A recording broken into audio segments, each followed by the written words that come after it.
धन्यवाद सभापति जी।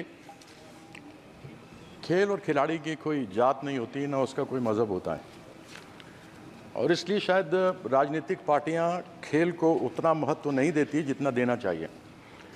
लेकिन मैं अपने मुख्यमंत्री का सहृदय धन्यवाद करना चाहूँगा, हमारे पश्चिम बंगाल के मुख्यमंत्री का, कि हर क्षेत्र से, कला, खेल, संगीत, सब क्षेत्र से आपको लोग व्यक्ति मिलेंगे इस संसद के अंदर जो अपने क्षेत्र की आवाज़ को उठा सकते होंगे। तो मैं अपनी ओर से अपने मुख्यमंत्री ममता बंदोपाध्याय जी का बहुत धन्यवाद करता हूं कि उन्होंने सभी क्षेत्र में से लोगों को पार्लियामेंट में बुलाकर उनको आवाज़ उठाने का अवसर दिया। और क्योंकि खेल और खिलाड़ी की कोई जात और मज़हब नहीं होती, इसलिए राजनीतिक लोग भी इसको ज़्यादा गंभीरता से नहीं लेते। अभी संजय जायसवाल जी हैं कि चले गए? चले गए। वो बोल रहे थे जब हम बात करेंगे तैयारी की तो आपको तो दर्द होगा, विपक्ष को दर्द तो होगा।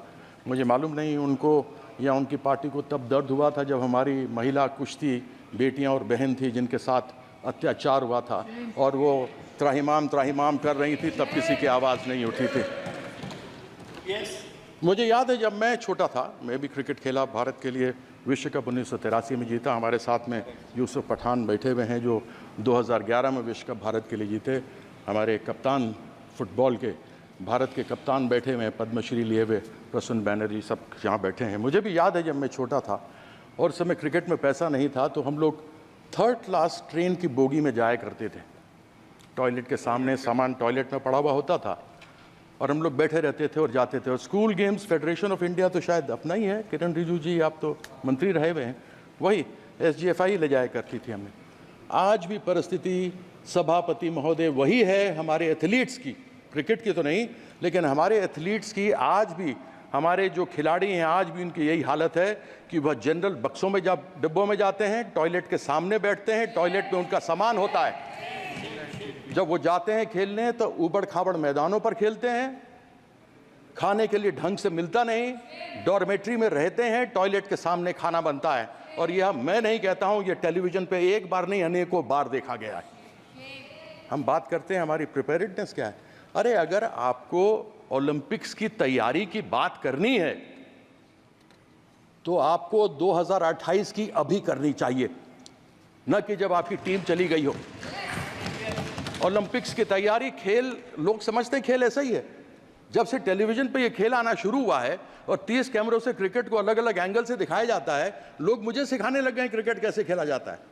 उनको मालूम नहीं कि जब थॉमसन 100 की स्पीड पर गेंद करता था, सुनील गावस्कर सामने होता था, या सचिन तेंदुलकर एक तरफ हो और ब्रेटली दूसरी तरफ हो, तो 0.42 सेकेंड्स गेंद को निकलने में, बल्लेबाज तक पहुंचने में, और 0.38 सेकंड्स बल्लेबाज को तय करने में कि मैं फ्रंट फुट पर जाऊं, बैक फुट पर जाऊं, हुक करूं, कट करूं, पुल करूं, क्या करूं।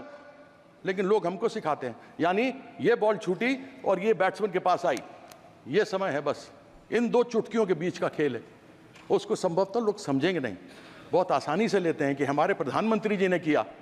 मुझे बड़ी खुशी है कि जब प्रधानमंत्री जी ने हमारी महिला कुश्तीबाज, कुश्ती लड़कियां जब आई थी तो उन्होंने उनका स्वागत किया था, सम्मान किया था, बड़ी प्रसन्नता भी थी जब उनके साथ वो खा रहे थे। लेकिन तब दुख हुआ था जब उन्होंने, उनके साथ अत्याचार हुआ था उन महिलाओं के साथ, तब उन्होंने मौन व्रत धारण करके रखा था।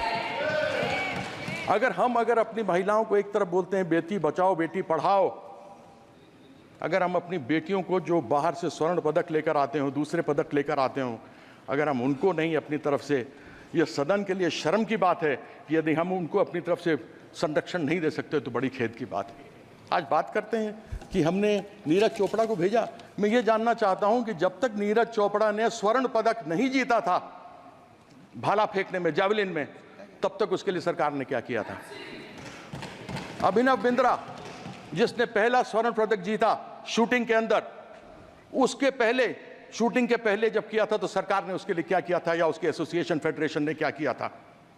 मैं जानना चाहता हूं कर्नल मलेश्वरी जिसका नाम हटा दिया गया था टीम के ऊपर से, उस समय मैं पहली बार संसद 1999 में बनकर इस पार्लियामेंट में आया था, 2002 या 2004 की दो की बात है, जब उनको निकाल दिया गया था। जब वो वापस आई और उन्होंने उस समय कांस्य पदक जीता था तो बड़ी प्रसन्नता हुई थी, किसी ने नाम नहीं सुना था, उनको खूब अलग अलग उनको उपहार मिले थे। मैं ये जानना चाहता हूं सरकार से कि ओलंपिक्स में, एशियन गेम्स में, वर्ल्ड चैंपियनशिप्स में भेजने से पहले आप उनके लिए क्या करते हैं। जीत के आने के बाद तो आप न जाने क्या क्या चीज़ उनको देते हैं जो मिलना भी चाहिए, लेकिन मैं ये जानना चाहता हूं कि एक अच्छा खिलाड़ी, एक अच्छा अभिनव बिंद्रा बनाने के लिए, एक नीरज चोपड़ा बनाने के लिए, एक पीवी सिंधु बनाने के लिए, एक साइना नेहवाल बनाने के लिए, एक साइना मिर्जा बनाने के लिए आपने सरकार क्या क्या करती है। ऐसा सरकार को यह जवाब देना चाहिए। कौन सी प्रिपेयर्डनेस। आज एक बार कोई व्यक्ति, कोई लड़का या लड़की, हमारे देश की बेटी या बेटा अच्छा करके बाहर से आता तो आप सब कुछ देने को तैयार हो जाते हैं, लेकिन कैसे वो अच्छा बनकर आगे बढ़े उसके लिए क्या करते हैं। साई में स्पोर्ट्स अथॉरिटी ऑफ इंडिया, भारतीय खेल प्राधिकरण, कहाँ है कोचेस, कहाँ है प्रशिक्षक। आज खेलो इंडिया आपने शुरू किया, बड़ी प्रसन्नता की बात है। जो भी आए वो खेल सकता है, लेकिन क्या जो भी आए खेल सकता है? उसमें से प्रतिभा एकलव्य की तलाश कौन करेगा? उसके लिए कोई व्यवस्था है क्या? उसकी व्यवस्था नहीं होती। उसकी व्यवस्था इसलिए नहीं होती क्योंकि यहाँ पर जितने जगह प्रशिक्षकों के, कोचेस के खाली पड़े हुए हैं, 70% से अधिक लोगों के जगह खाली पड़े हुए हैं प्रशिक्षकों के। मुझे याद है मैं नेशनल इंस्टीट्यूट ऑफ स्पोर्ट्स में जाता था। एक national institute of sports Patiala था जहाँ पर कोचेस तैयार किए जाते थे। ये राष्ट्रीय स्टेडियम, नेशनल स्टेडियम, इस नेशनल स्टेडियम के अंदर cricket, hockey, football, basketball, badminton सब खेल खेले जाते थे और सबके प्रशिक्षक होते थे। हम लोग को प्रशिक्षण मिलती थी, हम लोग वहाँ सीखते थे और सीखने के बाद आगे बढ़ करके खेलते थे। आज वो परिस्थिति कहाँ है?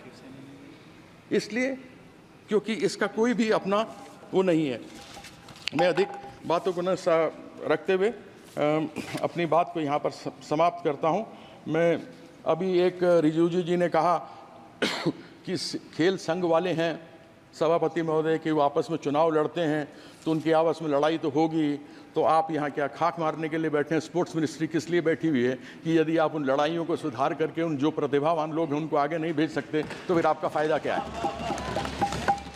तो ऐसी बातें कहते हुए ज़रा आदमी को सोच लेना चाहिए। ये खेल, याद रखिएगा, हर एक व्यक्ति में एक खिलाड़ी रहा है।